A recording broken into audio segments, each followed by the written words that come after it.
Ito ang Bombo Radio Philippines. Fully digitalized. Numero 1 sa balita, komentaryo, drama at serbisyo publiko.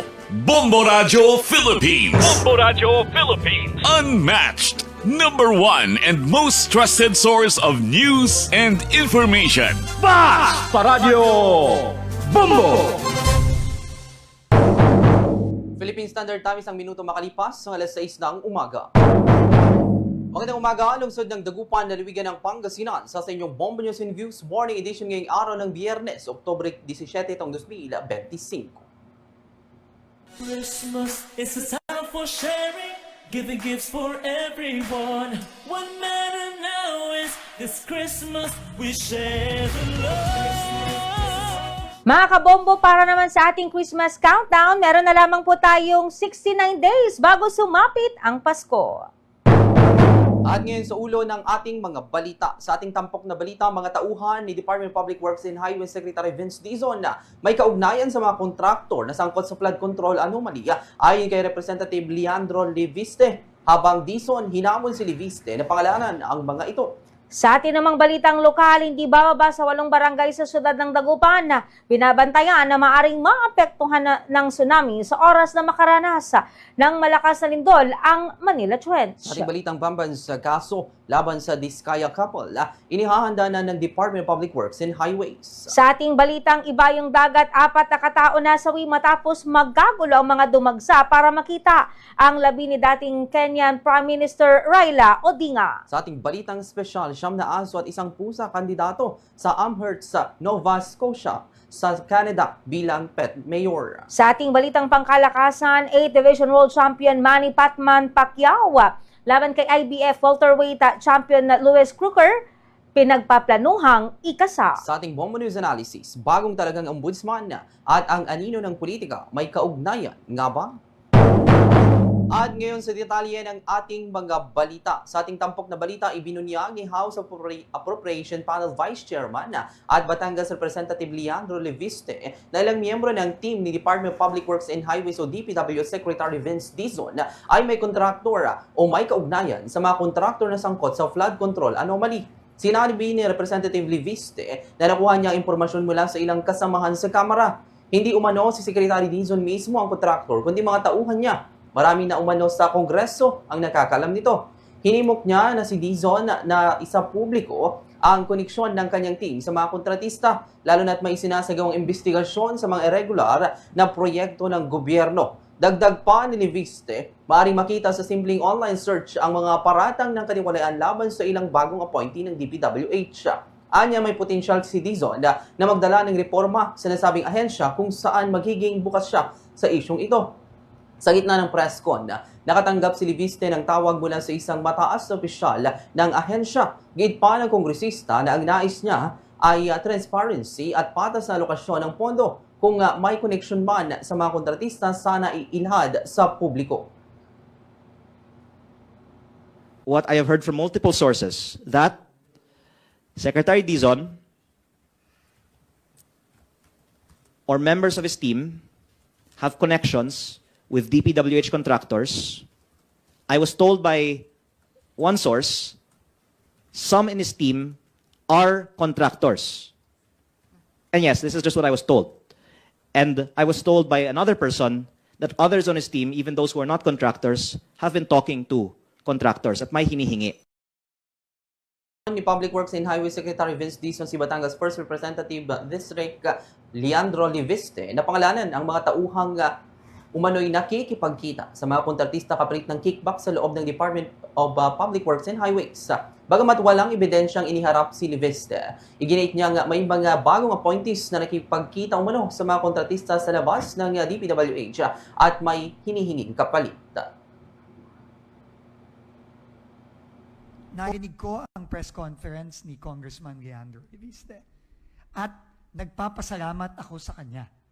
No? At nagpapasalamat ako sa kanya dahil linalabas niya ito at sinasabi niya sa atin kung anumang impormasyon ang nakakalap niya.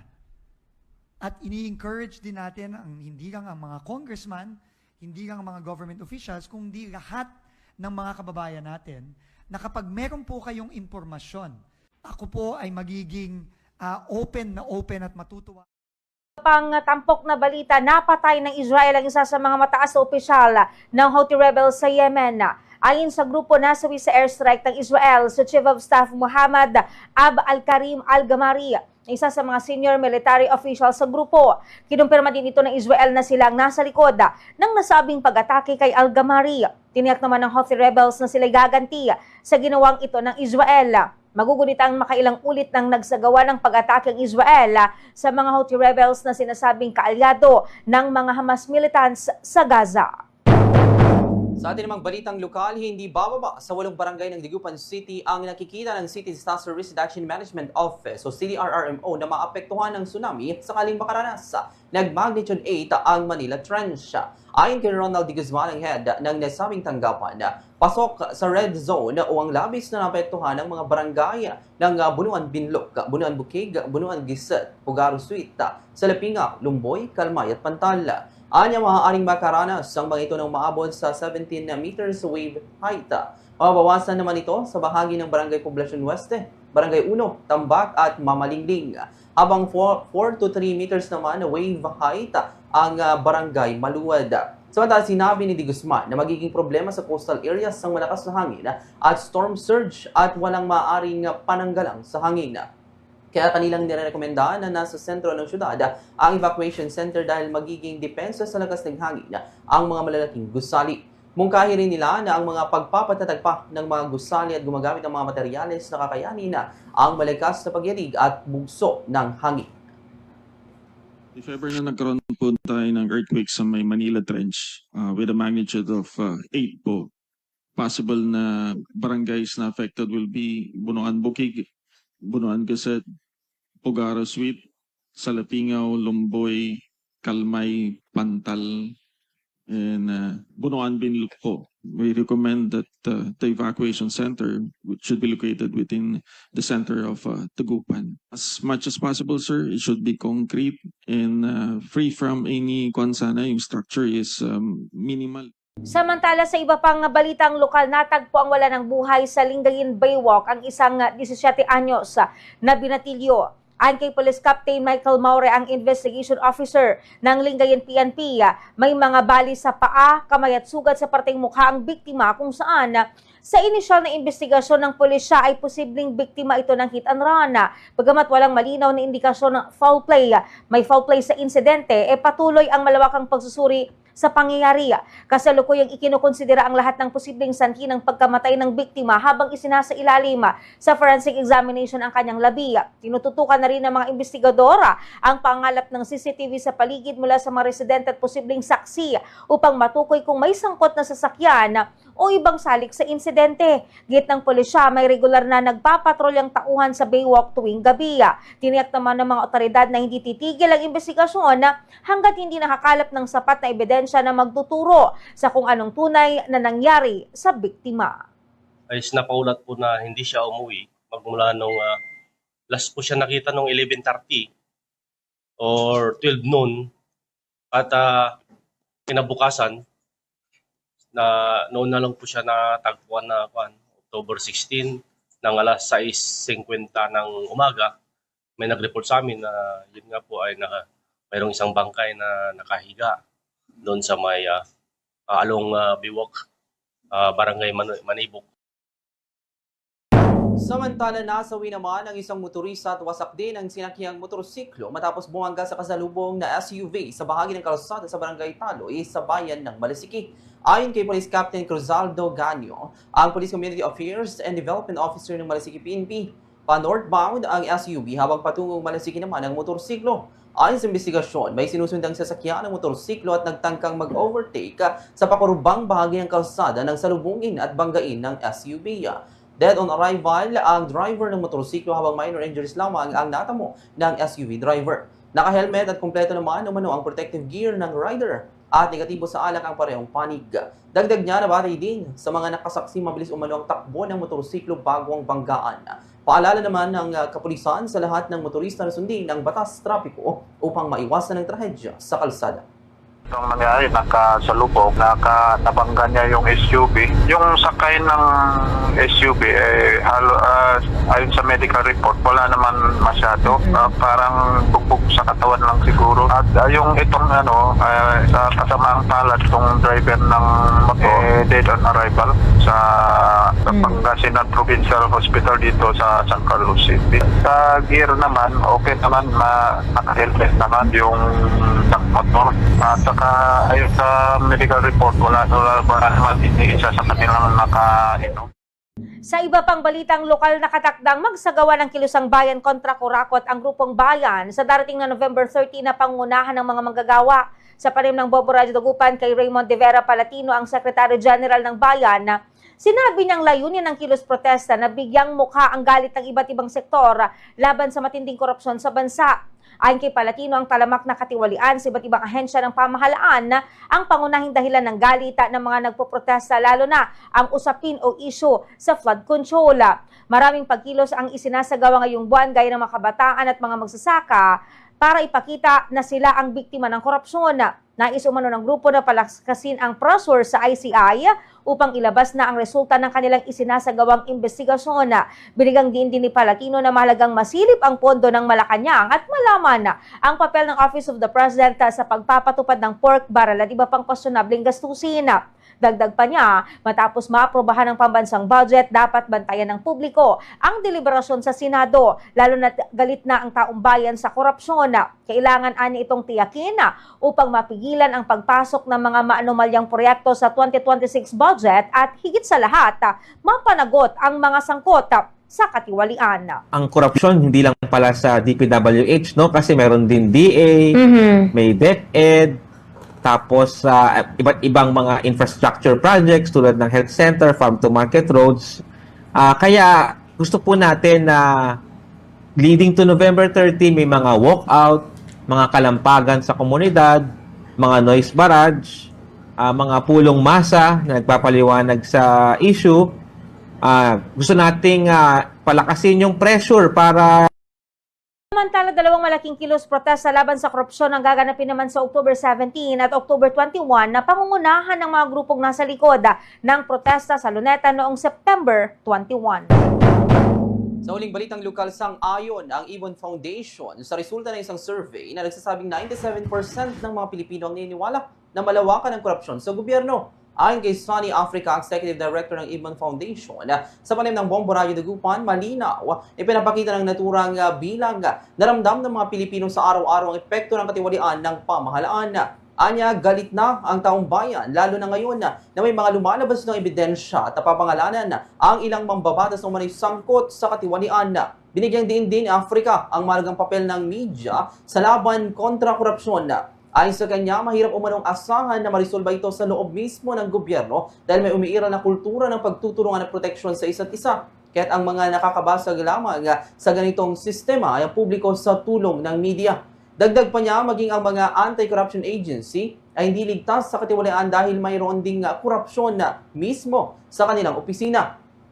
Naniniwala naman ito na malaki ang maitutulong ng pressure ng publiko hindi lamang upang mapahiya ang mga tiwaling opisyal, kundi upang itulak ang pamahalaan na papanagutin ang mga ito.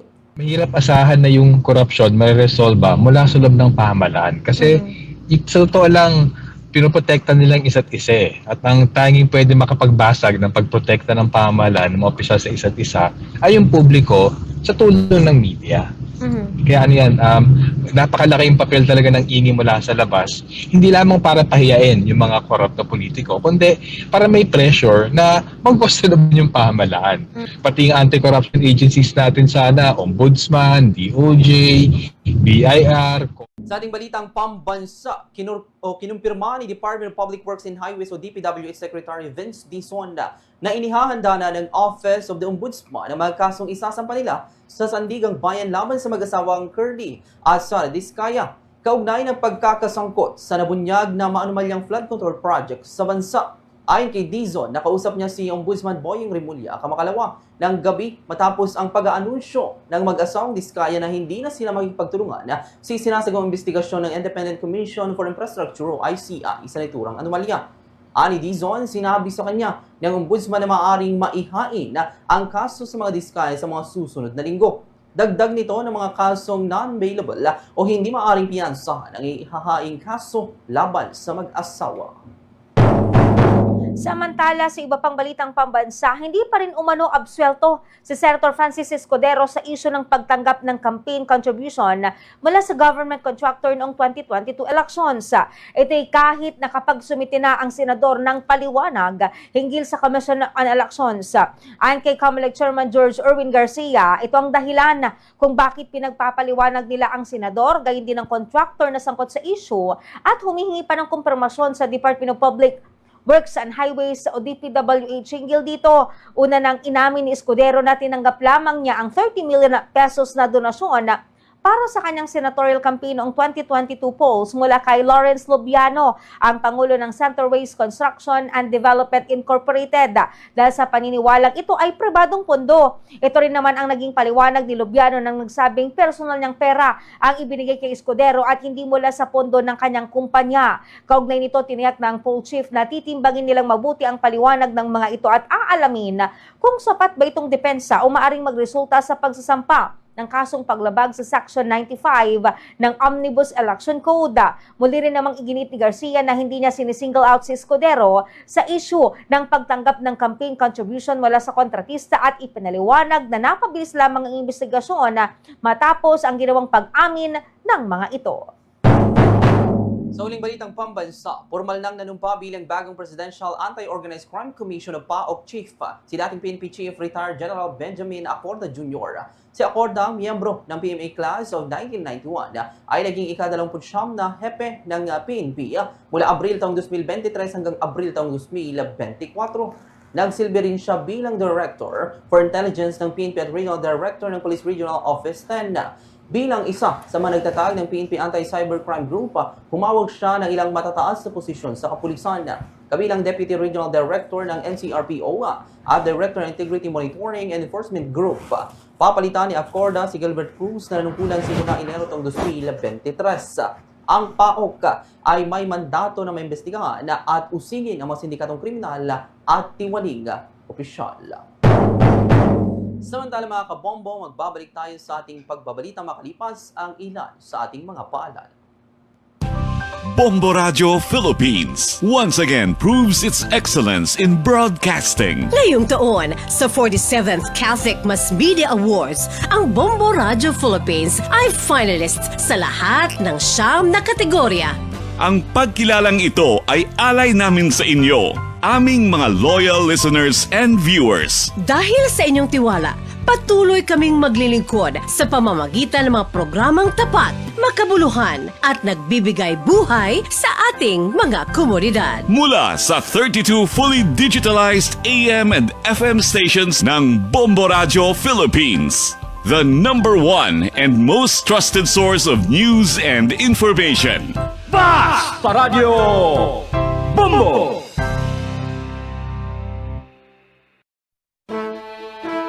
Bombo Radio Philippines, the #1 and most trusted source of news and information, proudly launches the country's biggest one-day bloodletting drive. Dugong Bombo, a little pain, a life to gain. Ngayong Nobyembre 15, Sabado, magsama-sama tayo sa 25 lokasyon sa buong Pilipinas, katuwang ang Bombo Radio Philippines Foundation Incorporated at ang Philippine Red Cross.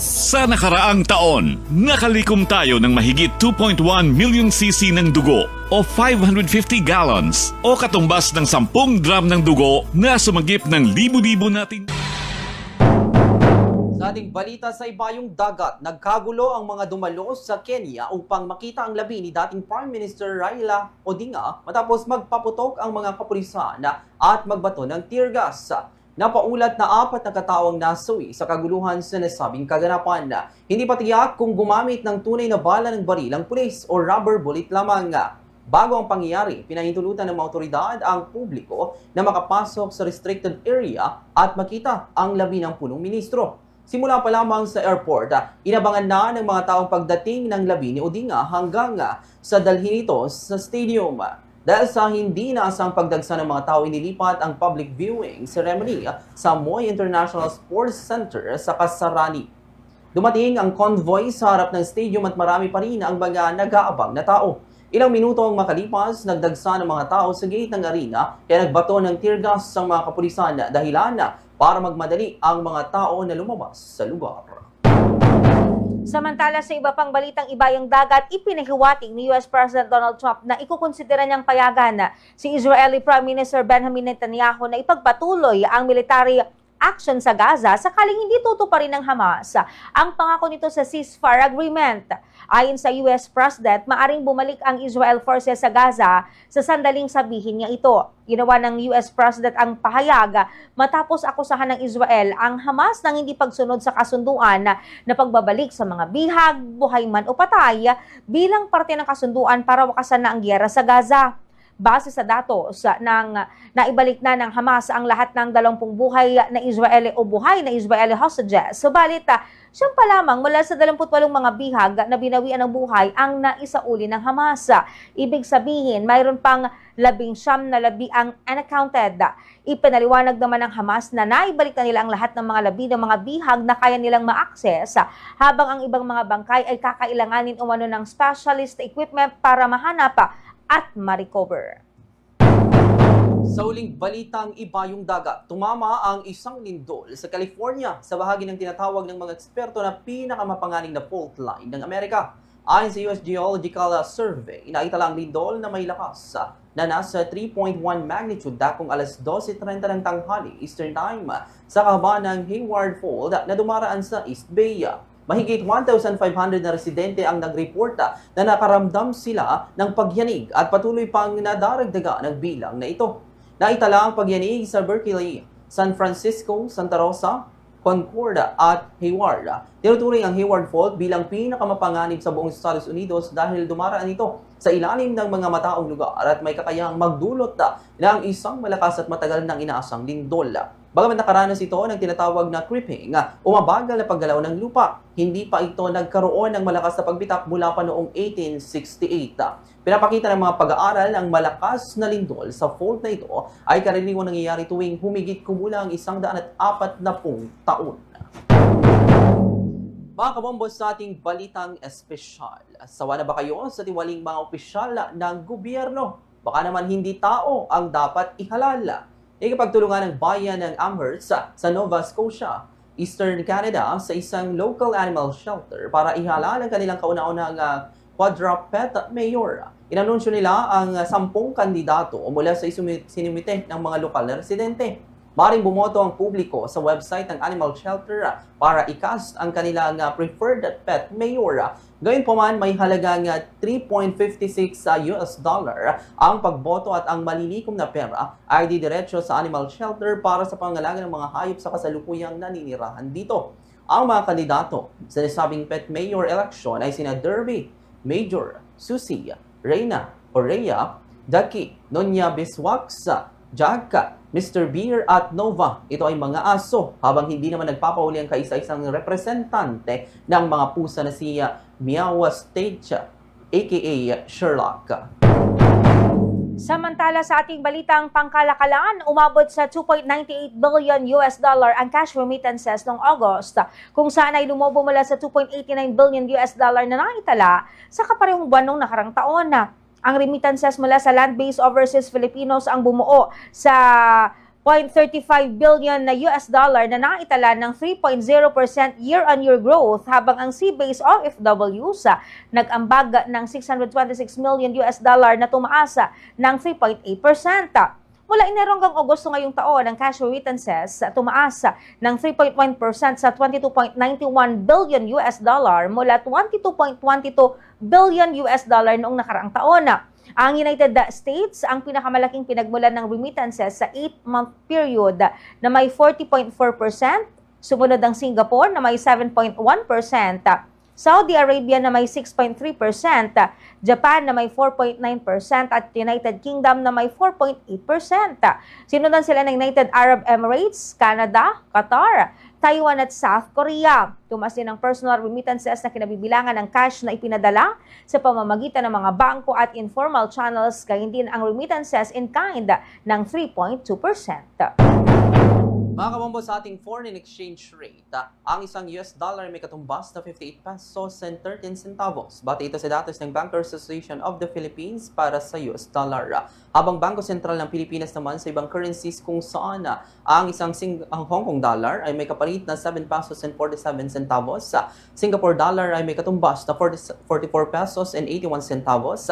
Saudi Arabia Real naman ay may katumbas na 15 pesos and 48 centavos at ang euro ay may kapalit na 67 pesos and 62 centavos.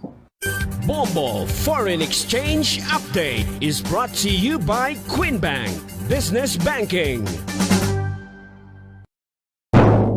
Pinagpaplanuhang ikasan ng kampo ni IBF welterweight champion Lewis Crooker ang ideyang makalaban si 8th Division World Champion Manny Pacquiao. Si Crooker ay naging kampiyon sa welterweight division matapos talunin si Paddy Donovan sa pamamagitan ng split decision noong Setyembre. Sa ngayon, matapos makuha ang titulo, handa na muli si Crooker na lumaban o sumabak sa panibagong bakbakan kung saan binabalak niyang makalaban ang Pinoy Pride Manny Pacquiao. Ayon kay Jaime Conlan, manager ni Crooker, nakipag-ugnayan na sila si kampo ni Pacquiao. Kung sakaling hindi matuloy ang laban nito kontra kay Rolly Romero, ikakasa nila ang Crooker laban kay Pacquiao. Samantala, matatandaang matapos ang ilang taon na pahinga sa boxing ring, muling bumalik si Manny Pacquiao sa aksyon kung saan nakalaban niya si WBC champion Mario Barrios at nagtapos ang kanilang laban sa isang tabla. Sa atin namang balitang showbiz, sa tunay ngang love is in the air sa buhay ngayon ng aktres na si Bea Alonzo. Paano ba naman kasi mga kabombo, iumingay na ang pangalan nito matapos na maging usap-usapan ang birthday surprise na inahanda ng kanyang household staff sa kanyang ika-38 kaarawan, October 17. Naganap ang surprise 3 days bago ang kanyang actual birthday. Ayon sa post ng kanyang staff na si Rose, no more halongkat, advance surprise for my Tisay's birthday. Dito na rin nabanggit ang kasintahan ng aktres na si Sir V na si Vincent Co. Dahil dito tila kilig overload agad ang mga fans ni Bea dahil kontento at masayang idolo nila sa kanyang buhay ngayon. Ang iba naman, naisip na baka buntis si Bea dahil sa anggulo ng picture pati na rin sa pagkakatakip ng bouquet sa tiyan ng aktres. At kung sakaling totoo raw ay todo suporta ang mga fans nito. Samantala sa huling panayam kay Bea, nabanggit niyang mas nauuna pa raw ang mga netizens tungkol sa mga totoong pangyayari sa kanyang buhay. Here now is the Bombo Weather Forecast. Weather Forecast. Mga kabombo, sa atin namang mga itong balitang panahon, ang sentro ng Tropical Depression Ramil ay tinatayang nasa layong 1,155 kilometrong silangan ng Timog Silangang Luzon. Taglay nito ang pinakamalakas na hangin na 45 km per hour malapit sa gitna at pagbugsong umaabot sa 55 km per hour. At ito'y mabagal na kumikilo sa direksyon ng Pakanlurang Hilagang Kanluran. Samantala, atin pang alamin ang karagdagang lagay ng panahon. Ngayong oras natin sa atin ang ating weather reporter na si Bombo Justin Ramos mula mismo yan sa Bombo Radio Weather Center. Bombo Justin? Mga kabombo, narito ang ating ulat panahon sa oras na ito. Ang easterlies ang nakakaapekto sa gitnang Luzon, Katimugang Luzon at Visayas. Sa Batanes, Cagayan, Apayao at Ilocos Norte ay nakakaranas ng bahagyang ulap hanggang sa maulap na kalangitan na may pulupulong may hinang pag-ulan dulot ng northeasterly wind flow. Dito naman sa lalawigan ng Pangasinan at natitirang bahagi ng Luzon ay nakakaranas ng bahagyang maulap hanggang sa maulap na kalangitan na may mga pulupulong mga pag-ulan o pagkidlat pagkulog dulot naman ng easterlies. Samantala mga kabombo, sumikat ang araw kaninang alas 5:51 ng umaga habang inaasahan na maglulubog ito mamayang alas 5:37 ng hapon. Samantala, narito naman ang taas ng temperatura sa iba't ibang bahagi ng ating bansa. Sa Luzon area, ang lungsod ng Dagupan ay nakakaranas ng maulap na panahon kung saan naglalaro ang temperatura sa pagitan ng 25 hanggang 33 degrees Celsius. Habang sa lungsod naman ng Baguio ay nakakaranas ng maulap na panahon kung saan nararamdaman ang temperatura sa pagitan ng 17 hanggang 28 degrees Celsius. Samantala mga kabombo sa parte ng Visayas, ang lungsod ng Bacolod ay nakakaranas ng maulap na panahon kung saan nararamdaman ang temperatura sa pagitan ng 25 hanggang 31 degrees Celsius, habang ang lungsod ng Cebu ay nakakaranas ng bahagyang maulap na panahon sa temperaturang naglalaro sa pagitan ng 25 hanggang 32 degrees Celsius.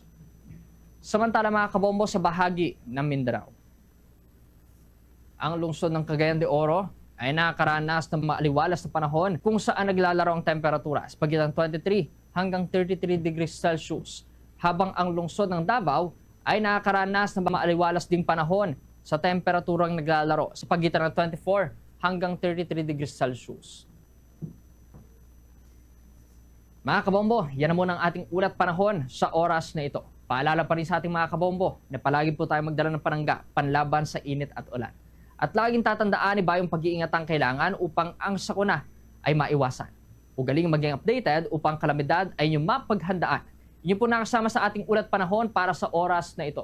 Mula mismo sa Bombo Radio Weather Center, Bombo Justin Ramos nag-ulat. This is Bombo Radio Philippines, the #1 and most trusted source of news and information. Basta Radio, Bombo!